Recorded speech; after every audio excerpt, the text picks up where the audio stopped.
हम सब ने भी लाइफ में किसी न किसी से आखिरी बार मिल चुके होते हैं, बस हमें उस वक्त पता नहीं होता कि वो लास्ट टाइम था। और शायद वो इंसान आज भी इसी सिटी में रहता हो। कभी तुम वही रोड से गुजरते हो जहाँ तुम दोनों साथ चला करते थे, कभी वही कैफे दिखता है जहाँ तुम घंटों तक बातें किया करते थे, फिर कभी टकराए क्यों नहीं। और सबसे अजीब बात, वो आखिरी दिन भी बिल्कुल नॉर्मल सा था, ना कोई ड्रामेटिक गुड बाय, ना कोई लास्ट हग और ना कोई फाइनल कन्वर्सेशन, बस एक नॉर्मल सा दिन। और उस दिन मिले और फिर उसके बाद कभी नहीं मिले। आज हम बात करेंगे द लास्ट मीटिंग थ्योरी और समझेंगे क्यों कुछ लोग जिंदगी से क्वाइटली डिसअपीयर हो जाते हैं। हमारा ब्रेन रैंडमनेस को पसंद नहीं करता। हमारे दिमाग हर चीज में एक पैटर्न ढूंढता है, बिगिनिंग, मिडल और एक क्लियर एंडिंग। इसी वजह से जब कोई रिलेशनशिप बिना क्लोजर के खत्म हो जाता है तो ब्रेन उस चैप्टर को कंप्लीट मानने से मना कर देता है।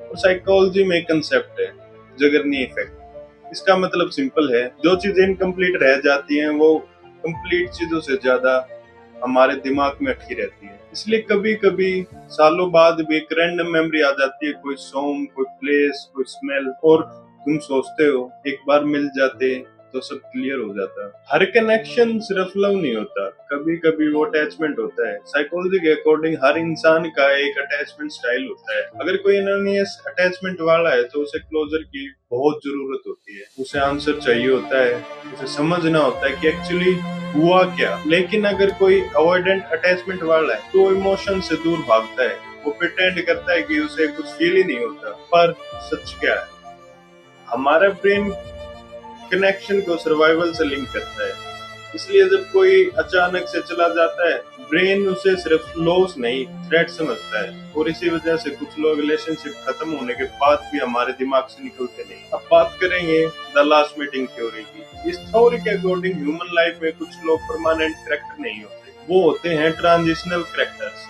यानी ऐसे लोग जो लाइफ में आते हैं, कुछ इंपॉर्टेंट सिखाते हैं और फिर क्वाइटली डिसअपीयर हो जाते हैं। हो सकता है वो आपको सिखाते हो boundaries, self respect, red flag पहचानना और खुद से प्यार करना। और जैसे ही लेसन कंप्लीट हो जाता है, लाइफ उनके आपकी स्टोरी से धीरे धीरे बाहर निकालने लगती है। ये डेस्टिनी की बात नहीं है, ये ग्रोथ की बात है। जब वो आपकी लाइफ में आया था तब आप वर्जन 1.0 थे और अब आप 2.0 हो चुके हो।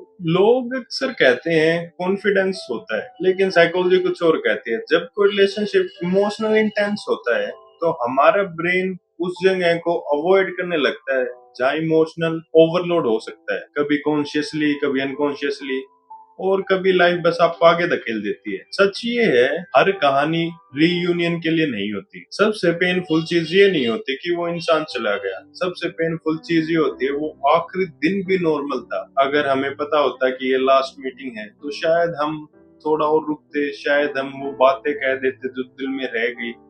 लेकिन लाइफ स्पॉइलर नहीं देती और शायद इसी वजह से लाइफ इतनी रियल लगती है। क्लोजर हमेशा दिया नहीं जाता, कभी कभी क्लोजर हमें खुद से लेना पड़ता है। स्टेप 1, पास्ट को रोमांटिसाइज करना बंद करो। स्टेप 2, एक्सेप्ट करो कि उनका रोल आपकी लाइफ में कंप्लीट हो चुका है। और स्टेप 3, अपनी ग्रोथ को एक्नॉलेज करो। सच ये है, कुछ लोग आपको तोड़ते नहीं, वो आपको शेप दे देते हैं। अगर आपकी लाइफ में भी कोई ऐसा चैप्टर है जो बिना एंडिंग के खत्म हो चुका है तो याद रखो, कुछ लोग हमेशा के लिए नहीं आते, वो बस आपको बेटर वर्जन बनाने आते हैं। और कभी कभी ना मिलना ही फाइनल क्लोजर होता है। अगर ये बात आपको अंदर तक लगी तो कमेंट में लिखो, आई एक्सेप्ट व्हाट लेफ्ट। अगर आप इंसानों को और डीपली समझना चाहते हो तो चैनल सब्सक्राइब कर लो, क्योंकि ऐसे और वीडियोस में लाता रहूंगा।